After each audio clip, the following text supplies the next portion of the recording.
Good morning, I'm Rosalie Schaefer, and on behalf of the League of Women Voters of Manatee County, I welcome you to our program today.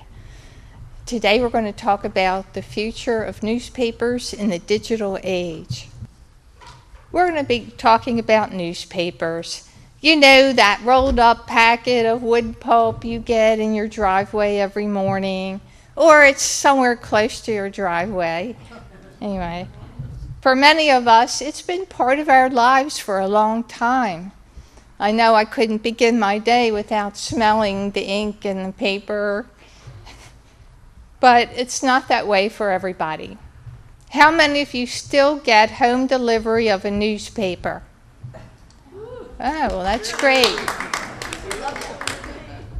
Okay, now how many of you have grown children that still get a home delivery of their newspaper? A lot less, and that seems to be where we're going. Increasingly, people are switching to online delivery or just getting their news from free websites.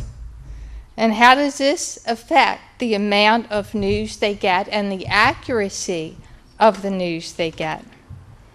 Is this good for creating an educated electorate that goes to the polls? Many papers today are folding or being absorbed by media conglomerates, and many of those conglomerates may have political viewpoints. What happens to objectivity and research? And what happens to investigative journalism and local history?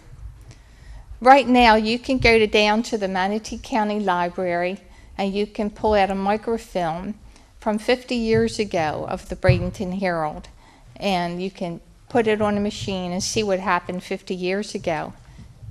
If online papers are the main source of information, then what happens? Are they archived? Will you still be able to do that? Our guests will be talking about that and many other issues. We are pleased to have with us today some of the leading newspaper experts in our region, and representing some long and distinguished careers in the news business. And we have a sheet on the table, if you didn't pick one up yet, which has a little bit about them.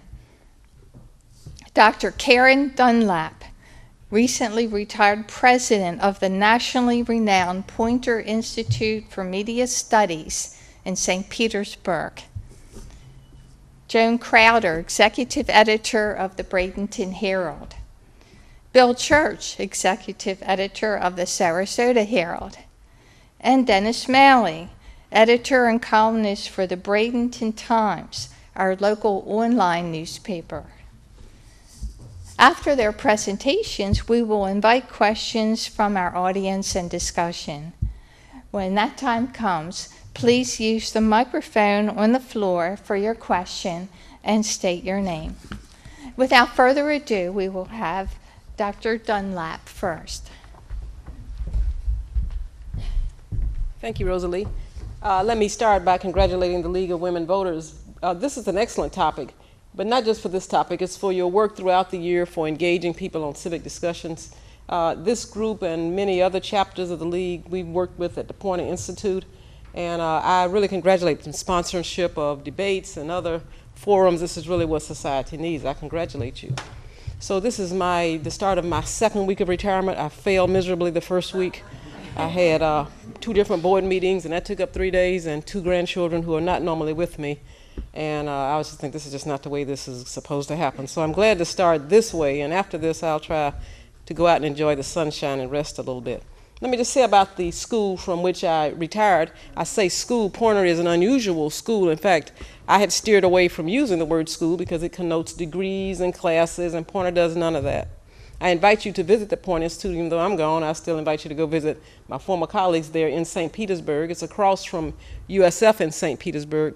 Poynter is the Center for Mid-Career Training of Journalists, and so what that means is throughout the year, journalists and media leaders and others come down to usually take a week-long course to upgrade their skills. So there are no degrees of that, those type of things, but they're skills. You might have also heard of Poynter from Write Your Heart Out, programs we do around the nation, actually, the Washington Post and Seattle Times in this area, and there'll be one in Sarasota sometime soon. And that's for any citizens who just want to come and improve their skills in writing. There are also community conversations there with outstanding speakers, outstanding leaders in the industry. We've had Arthur Sulzberger started it 10 years ago. Dan Rather, many others have been there.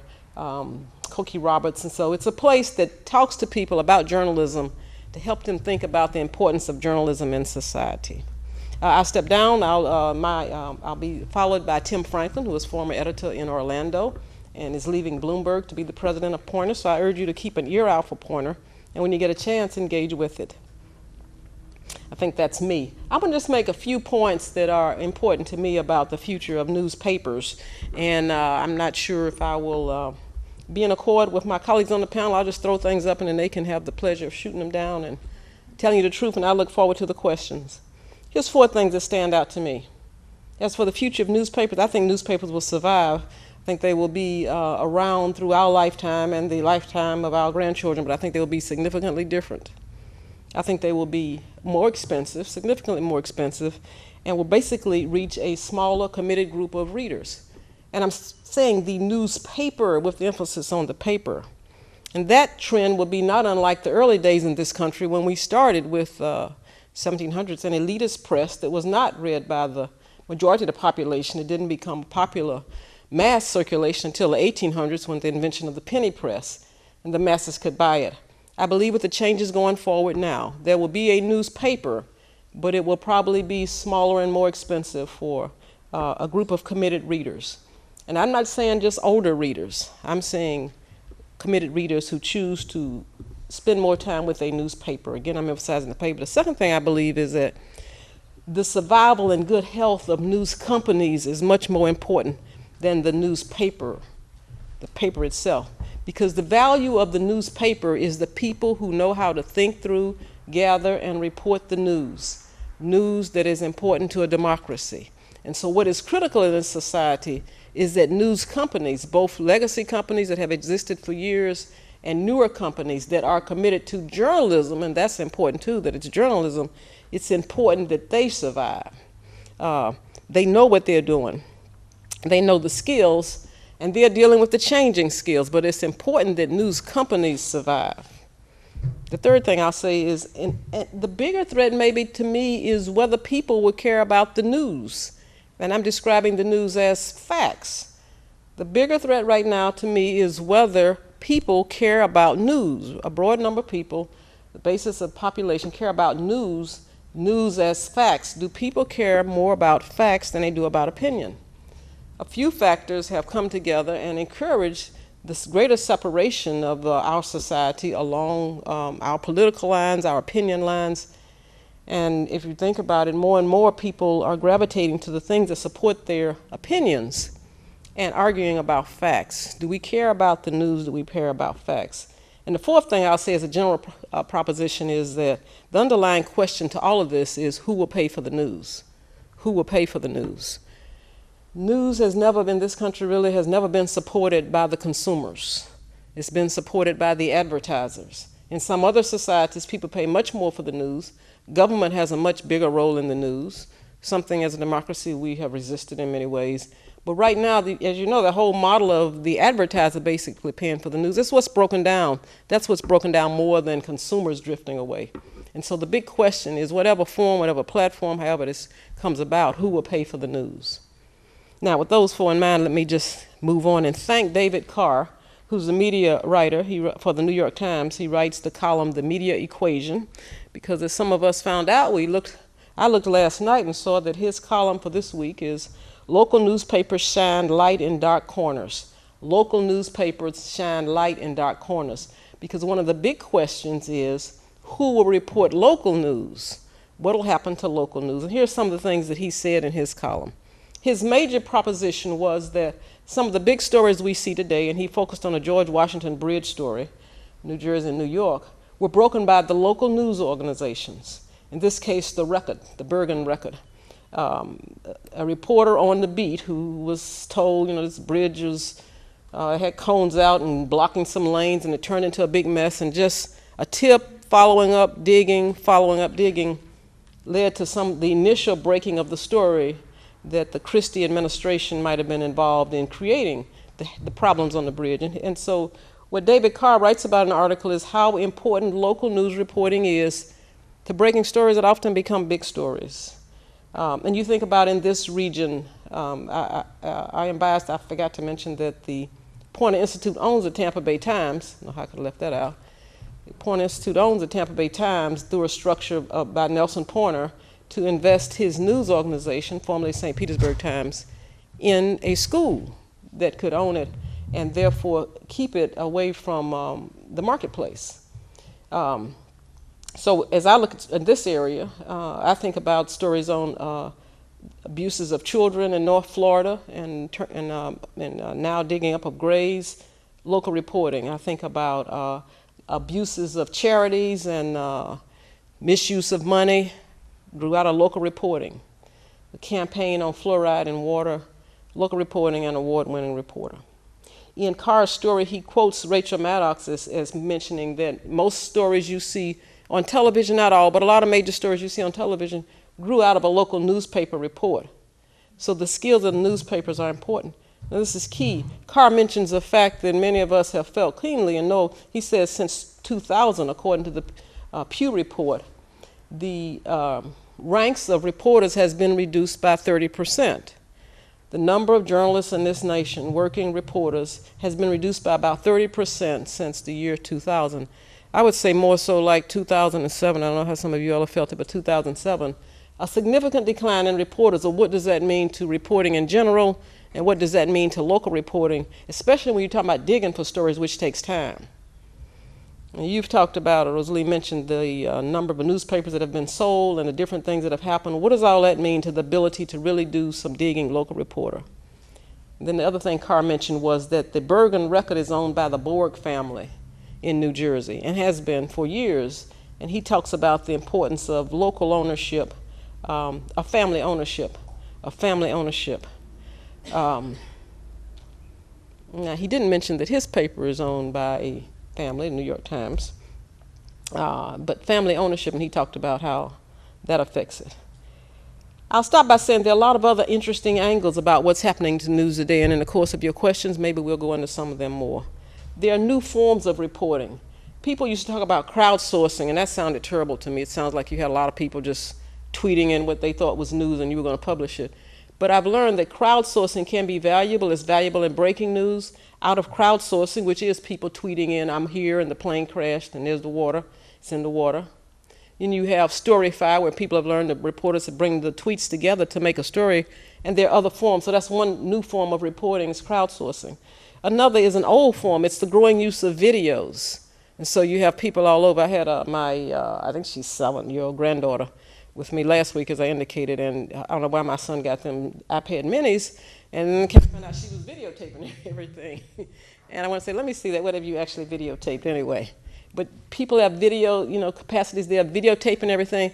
And so the old part is coming back to some very important and moving documentaries that are really good journalism. A lot of them are very much persuasive, so they are not good journalism in the sense of being nonpartisan.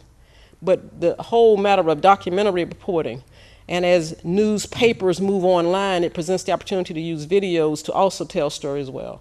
Another new form is the whole matter of big data. We have the ability now to get so much data, so much information, so many numbers, and to sort them and package them in a way that really tell a story in a different kind of way. So new data, big data design.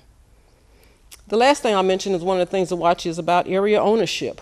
What's happening to ownership of news organizations?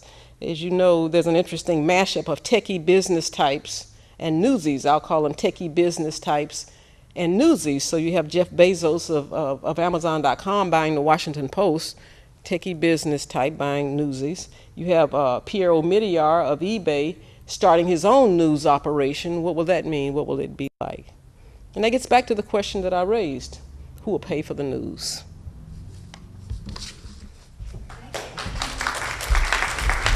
Hi, thank you for including me in this vital conversation. One of the reasons I got into newspapers is because it was print and the editors are behind the scene, and standing up in front of people makes my knees knock, so bear with me. I can't think of a more likely audience who probably really understands and appreciates the value of highlighting the future of newspapers in the digital age. Except I'd like to edit the name of the session slightly to the future of news in the digital age, because that's really what's at the core of today's digital media transformation. We already got a great show of hands on how many people still subscribe. How many of you read the print product already today? Still a good number of shows. How many checked out the news online or on your smartphone? That is where the change is drastic, and it's not just over a course of years, it's over a course of months. The way we deliver the news, it changes overnight sometimes. So the real threat is not that newspapers won't exist. It's that the supply of vetted, reported, sourced, and trusted news reports will be lost. And not just because of thinning resources in my profession. The threat is that our readers, the public, you, will lose your desire to absorb detailed analysis and policy-making news reporting that can help transform our future far beyond the latest shallow commentary that proliferates from every expert that you find online. We're lucky, you and I, because we're living in one of the most competitive, news-driven markets in the country. Florida is a great state to do journalism in, thanks in large part to its rich history of great newspapers and to the First Amendment Foundation and its fearless leader, Barbara Peterson. For the past couple decades, Peterson and the First Amendment Foundation have protected countless sunshine laws from being whittled away, protecting so much of what we believe is really what gives us the namesake, the Sunshine State. But the battle has become even more profound with the challenge of monitoring and vetting the digital information ecosystem. One mistake that newspapers made a decade ago was thinking that we could continue to slow people down to the pace needed to devour that Sunday newspaper, cover to cover. Sure, many of us still do it, but our digital-only audience continues to grow and change. Take the Herald's readership. It continues to grow, unlike the perception that we're shrinking, thanks in large part to our online readership.